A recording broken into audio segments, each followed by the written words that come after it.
It's very important. You can see on any tour, you know, if you're that into sound and actually paying attention to nuances of a set, it's crucial. We have lunch with them. We sound great.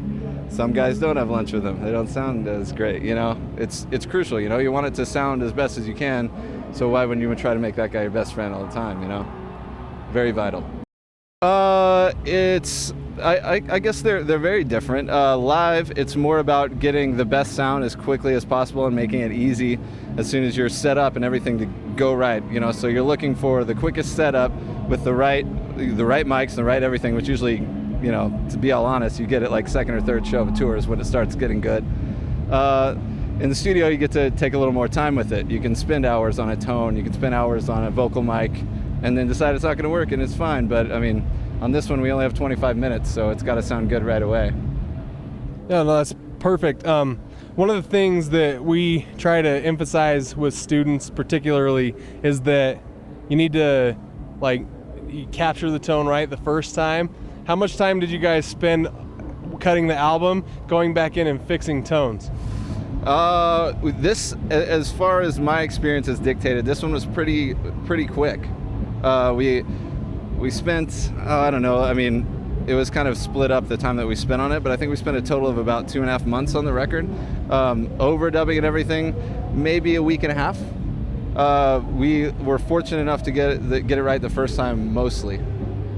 That's one of the key things that we always like to talk about with students is get it right the first time, and then you save yourself money and headaches down the road. Sure, yeah. How did you guys come about choosing who you guys got your sound with? We started off, our lead singer Brandon was good friends with this guy named Fred Archambault, who had pretty much everything to do with our sound and our record as it is right now. And they were just friends. They hadn't had a time to work on a project, been a long time coming, and I went in to cut a solo on an overdub. Was the first time I met him, and it just clicked immediately. Like, not only a good guy, but great engineer, great head for sound. They couldn't have asked for anything more.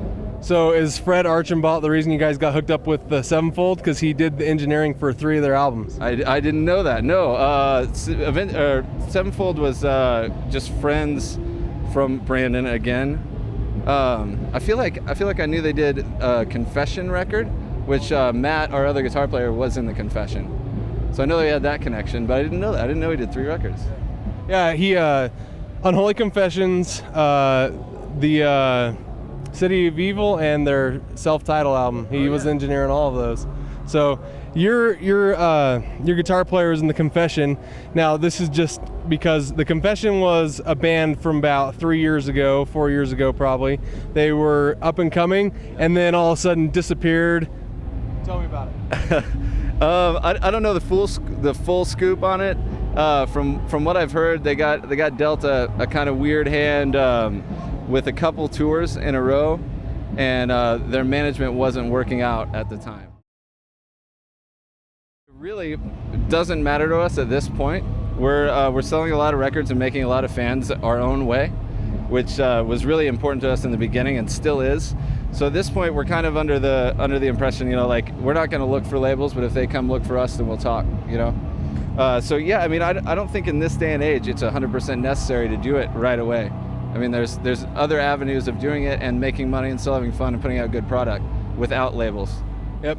I really wanted to get that out there because I wanted people to hear it from the artist's mouth, not me feeding you a question. Yeah. Because we get that a lot. You know, people think that the only way to make it big in the industry right now is to get signed. And that was the truth maybe 20 years ago. Yes. But to get big now, you've got so many avenues of marketing. Talk about how you guys market and how it's different from traditional record.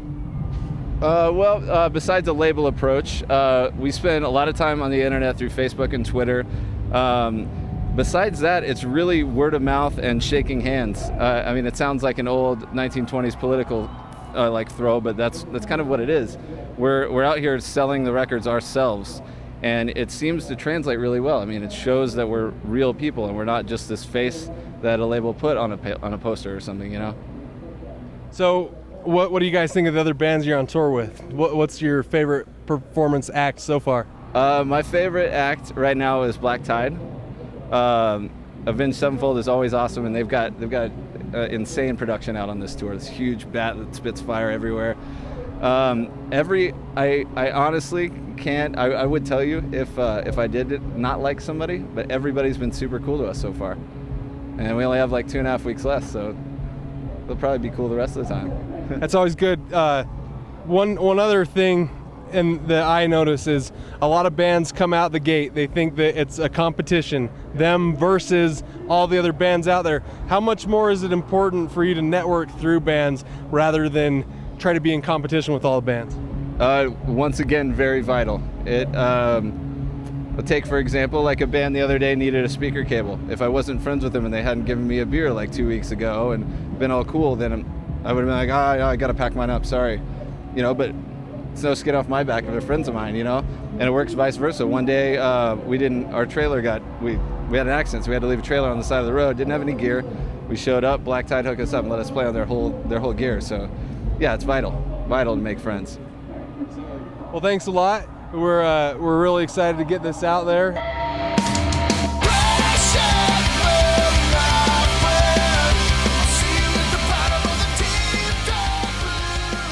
What's up, everybody? This is Neal from Hell or High Water saying hi to everybody at KPCW. This is the end. That's it.